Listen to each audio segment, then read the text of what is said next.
shirkadda cusub ee baraha bulshada u qaabilsan madaxweynihii hore ee Mareykanka Donald Trump ayaa sheegtay inay ururisay $1 bilyan taasoo ay ka heshay dad maalgashata ka hor soo saarista liiska suuqa saamiyada ee la qorsheeyay. Kooxda Trump u qaabilsan warbaahinta iyo tiknoolajiyadda ayaa ka shaqeynaysa inay xadhiga ka jirto sanadkan ugu soo aadan bar cusub oo lagu magacaabo Trump Social. waxay arrintan imanaysaa xilli Donald Trump laga mamnuucay Twitter-ka iyo Facebook-ga kadib weeraradii lagu qaaday aqalka Capitol ee Mareykanka bishii January ee sanadkii tagay. Ururinta $1 bilyan waxay fariin muhiim u diraysaa shirkadaha waaweyn ee qaabilsan tiknoolajiyadda waa in la joojiyo faquuqa siyaasadeed ayay tiri shirkaddan cusub ee Donald Trump leeyahay. Warbaahinta Trump Media and Technology Group waxay qaadan doontaa kaalin xooggan si ay ula dagaalanto shirkadaha waaweyn ee tiknoolajiyadda. Mr. Trump ayaa ku dhawaaqay qorshayaal uu ku bilaabayo bartan lagu magacdaray Trump Social horaantii sanadkan, isagoo sheegay inuu diyaar u yahay wada hadallo hufan oo waafaqsan fikradaha siyaasadeed. Kooxda Trump Media and Technology waxay iskaashi la sameynaysaa shirkado kale oo hawshan ka caawiya.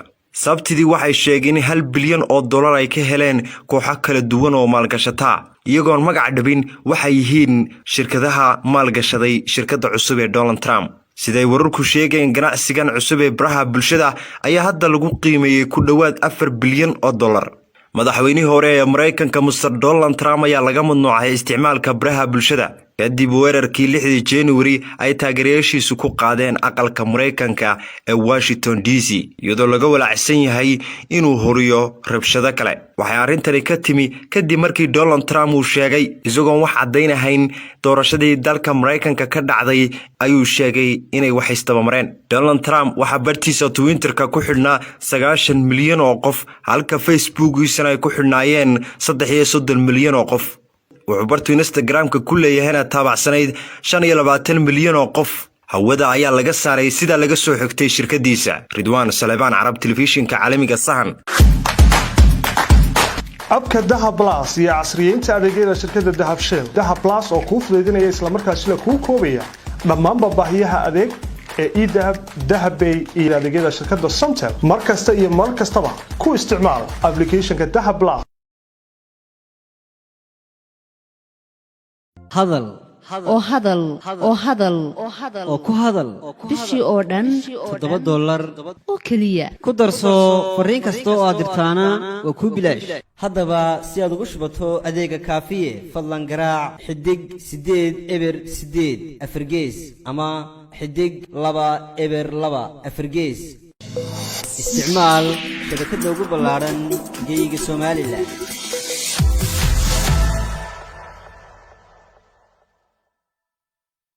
adeen aqalka Mareykanka ee Washington DC iyadoo laga walaacsan yahay inuu horiyo rabshado kale. waxay arrintani ka timi kadib markii Donald Trump uu sheegay isagoo wax cadeynahayn doorashadii dalka Mareykanka ka dhacday ayuu sheegay inay wax istabamareen. Donald Trump waxa bartiisa Twitter-ka ku xidhnaa 90 milyan oo qof halka Facebook-giisana ay ku xidhnaayeen 33 milyan oo qof.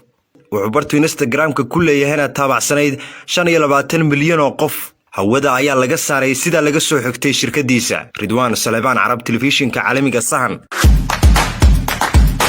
abka Dahab Plus iyo casriyeynta adeegyada shirkadda Dahab Shell. Dahab Plus oo ku fududeynaya isla markaasina ku koobaya dhammaan baahiyaha adeeg ee eDahab, Dahab Pay iyo adeegyada shirkadda Somtel. markasta iyo mar kastaba ku isticmaal application-ka Dahab Plus. hadal oo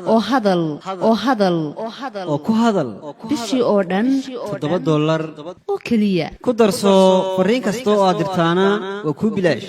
haddaba si aad ugu shubato adeega kaafiye fadlan garaac xidig 8 eber 8 afargees ama xidig 2 eber 2 afargees. isticmaal shabakadda ugu ballaaran geyga Soomaaliland.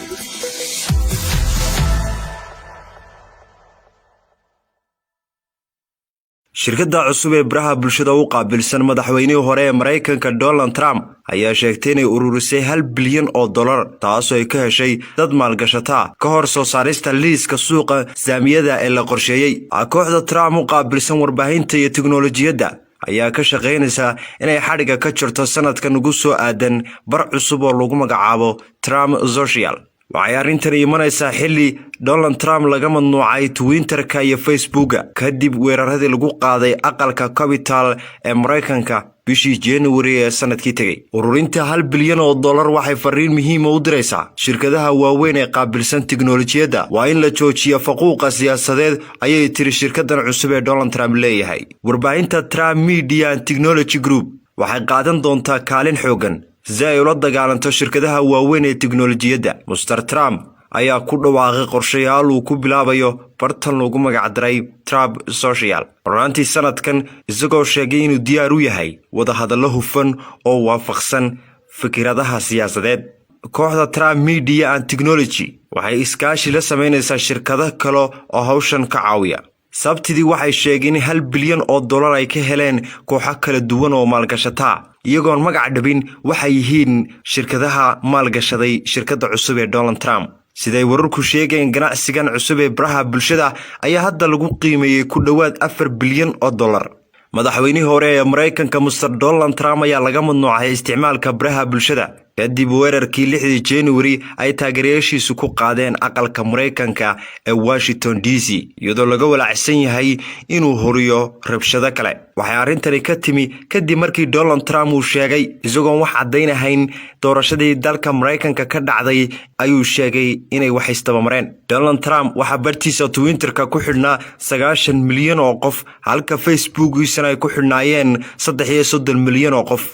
wuxuu bartu Instagramka ku leeyahayna taabacsanayd 25 milyan oo qof. hawada ayaa laga saaray sida laga soo xigtay shirkadiisa. Ridwan Salebaan, Arab Televisionka caalamiga Sahan. abka Dahab Plus iyo casriyeynta adeegyada shirkadda Dahab Shell. Dahab Plus oo kuu fududeynaya isla markaasina kuu koobaya dhammaan baahiyaha adeeg ee e-Dahab, Dahab Pay iyo adeegyada shirkadda Somtel. markasta iyo mar kastaba ku isticmaal applicationka Dahab Plus. hadal oo ku hadal bishii oo dhan $7 oo keliya ku darso fariin kasta oo aad dirtaana waa ku bilaash. haddaba si aad ugu shubato adeega kaafiye fadlan garaac xidig 8 eber 8 afargees ama xidig 2 eber 2 afargees. isticmaal shabakadda ugu ballaaran geyga Soomaaliland.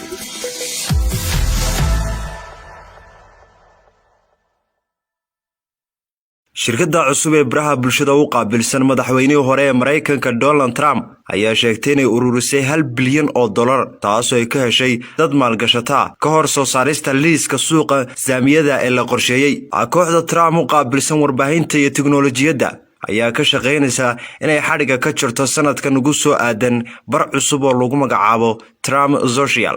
waxay arrintani imanaysaa xilli Donald Trump laga mamnuucay Twitterka iyo Facebooka kadib weeraradii lagu qaaday aqalka Capitol ee Mareykanka bishii January ee sanadkii tagay. Ururinta $1 bilyan waxay fariin muhiim u diraysaa shirkadaha waaweyn ee qaabilsan tiknoolajiyadda waa in la joojiyo faquuqa siyaasadeed ayay tiri shirkadan cusub ee Donald Trump leeyahay. Warbaahinta Trump Media and Technology Group waxay qaadan doontaa kaalin xooggan si ay ula dagaalanto shirkadaha waaweyn ee tiknoolajiyadda. Mr. Trump ayaa ku dhawaaqay qorshayaal uu ku bilaabayo bartan lagu magac daray Trump Social. Horaantii sanadkan isagoo sheegay inuu diyaar u yahay wada hadallo hufan oo waafaqsan fikradaha siyaasadeed. Kooxda Trump Media and Technology waxay iskaashi la sameynaysaa shirkado kale oo hawshan ka caawiya. Sabtidii waxay sheegeen $1 bilyan ay ka heleen kooxo kala duwan oo maalgashata iyagoon magac dhabin waxay yihiin shirkadaha maalgashaday shirkadda cusub ee Donald Trump. Siday wararku sheegeen ganacsigan cusub ee baraha bulshada ayaa hadda lagu qiimeeyay ku dhawaad $4 bilyan. Madaxweynihii hore ee Mareykanka Mr. Donald Trump ayaa laga mamnuucay isticmaalka baraha bulshada kadib weerarkii 6 January ay taageerayaashiisu ku qaadeen aqalka Mareykanka ee Washington DC iyadoo laga walacsan yahay inuu horiyo rabshado kale. Waxay arrintani ka timi kadib markii Donald Trump uu sheegay isagoo wax cadeynahayn doorashadii dalka Mareykanka ka dhacday ayuu sheegay inay wax istabamareen. Donald Trump waxa bartiisa Twitterka ku xidhnaa 90 milyan oo qof halka Facebookiisana ay ku xidhnaayeen 33 milyan oo qof. wuxuu bartu Instagramka ku leeyahayna taabacsanayd 25 milyan oo qof. hawada ayaa laga saaray sida laga soo xigtay shirkadiisa. Ridwan Salebaan, Arab Televisionka caalamiga Sahan.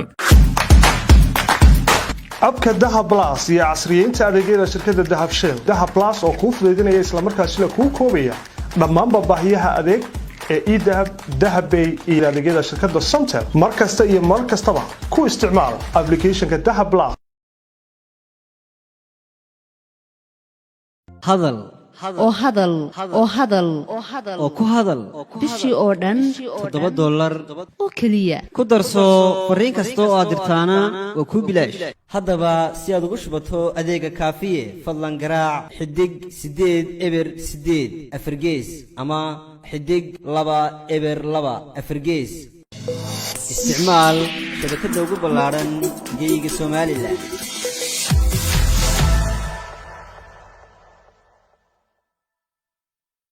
shirkadda cusub ee baraha bulshada u qaabilsan madaxweynihii hore ee Mareykanka Donald Trump ayaa sheegtay inay ururisay $1 bilyan oo dollar taasoo ay ka heshay dad maalgashata ka hor soo saarista liiska suuqa saamiyada ee la qorsheeyay. Kooxda Trump u qaabilsan warbaahinta iyo tiknoolajiyadda ayaa ka shaqeynaysa inay xadhiga ka jirto sanadkan ugu soo aadan bar cusub oo lagu magacaabo Trump Social. waxay arrintani imanaysaa xilli Donald Trump laga mamnuucay Twitterka iyo Facebooka kadib weeraradii lagu qaaday aqalka Capitol ee Mareykanka bishii January ee sanadkii tagay. Ururinta $1 bilyan oo dollar waxay fariin muhiim ah u diraysaa shirkadaha waaweyn ee qaabilsan tiknoolajiyadda waa in la joojiyo faquuqa siyaasadeed ayay tiri shirkaddan cusub ee Donald Trump leeyahay. Warbaahinta Trump Media and Technology Group waxay qaadan doontaa kaalin xooggan si ay ula dagaalanto shirkadaha waaweyn ee tiknoolajiyadda. Mr. Trump ayaa ku dhawaaqay qorshayaal uu ku bilaabayo bartan loogu magac daray Trump Social horaantii sanadkan isagoo sheegay inuu diyaar u yahay wadahadallo hufan oo waafaqsan fikradaha siyaasadeed. kooxda Trump Media and Technology waxay iskaashi la sameynaysaa shirkado kale oo hawshan ka caawiya. sabtidii waxay sheegeen in $1 bilyan oo dollar ay ka heleen kooxo kala duwan oo maalgashata iyagoon magac dhabin waxay yihiin shirkadaha maalgashaday shirkadda cusub ee Donald Trump. siday wararku sheegeen ganacsigan cusub ee baraha bulshada ayaa hadda lagu qiimeeyay ku dhawaad $4 bilyan oo dollar.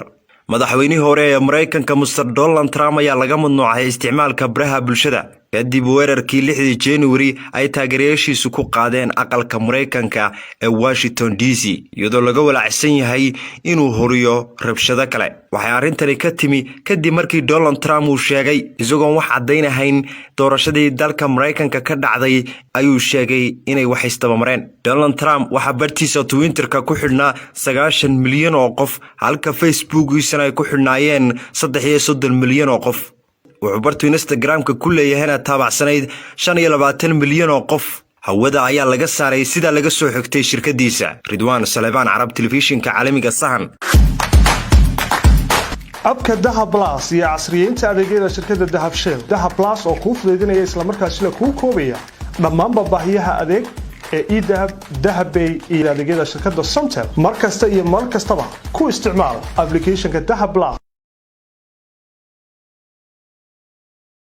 hadal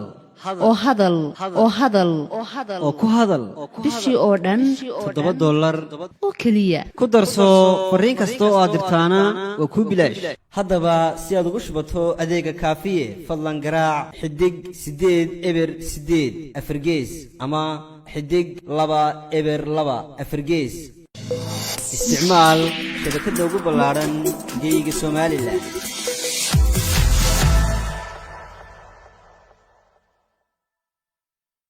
shirkadda cusub ee baraha bulshada u qaabilsan madaxweynihii hore ee Mareykanka Donald Trump ayaa sheegtay inay ururisay $1 bilyan oo dollar taasoo ay ka heshay dad maalgashata ka hor soo saarista liiska suuqa saamiyada ee la qorsheeyay. kooxda Trump u qaabilsan warbaahinta iyo tiknoolajiyadda ayaa ka shaqeynaysa inay xadhiga ka jirto sanadkan ugu soo aadan bar cusub oo lagu magacaabo Trump Social. waxay arrintani imanaysaa xilli Donald Trump laga mamnuucay Twitterka iyo Facebooka kadib weeraradii lagu qaaday aqalka Capitol ee Mareykanka bishii January ee sanadkii tagay. Ururinta $1 bilyan oo dollar waxay fariin muhiim ah u diraysaa shirkadaha waaweyn ee qaabilsan tiknoolajiyadda waa in la joojiyo faquuqa siyaasadeed ayay tiri shirkaddan cusub ee Donald Trump leeyahay. Warbaahinta Trump Media and Technology Group waxay qaadan doontaa kaalin xooggan si ay ula dagaalanto shirkadaha waaweyn ee tiknoolajiyadda. Mr. Trump ayaa ku dhawaaqay qorshayaal uu ku bilaabayo bartan lagu magacdaray Trump Social horaantii sanadkan isagoo sheegay inuu diyaar u yahay wadahadallo hufan oo waafaqsan fikradaha siyaasadeed. kooxda Trump Media and Technology waxay iskaashi la sameynaysaa shirkado kale oo hawshan ka caawiya. sabtidii waxay sheegeen in $1 bilyan ay ka heleen kooxo kala duwan oo maalgashata iyagoon magac dhabin waxay yihiin shirkadaha maalgashaday shirkadda cusub ee Donald Trump. siday wararku sheegeen ganacsigan cusub ee baraha bulshada ayaa hadda lagu qiimeeyay ku dhawaad $4 bilyan.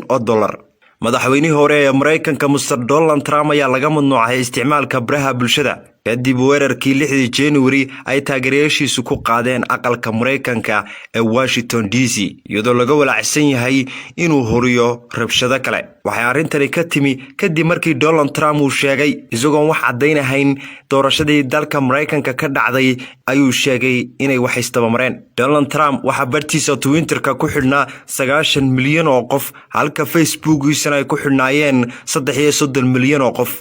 wuxuu bartu Instagram-ka ku leeyahay taabacsanayd 25 milyan oo qof. hawada ayaa laga saaray sida laga soo xigtay shirkadiisa. Ridwaan Salebaan, Arab Television-ka caalamiga Sahan. abka Daha Plus iyo casriyeynta adeegyada shirkadda Dahab Shell. Daha Plus oo kuu fududeynaya isla markaasina kuu koobaya dhammaan baahiyaha adeeg ee eDahab, Dahabbay iyo adeegyada shirkadda Somtel. markasta iyo mar kastaba ku isticmaal application-ka Daha Plus.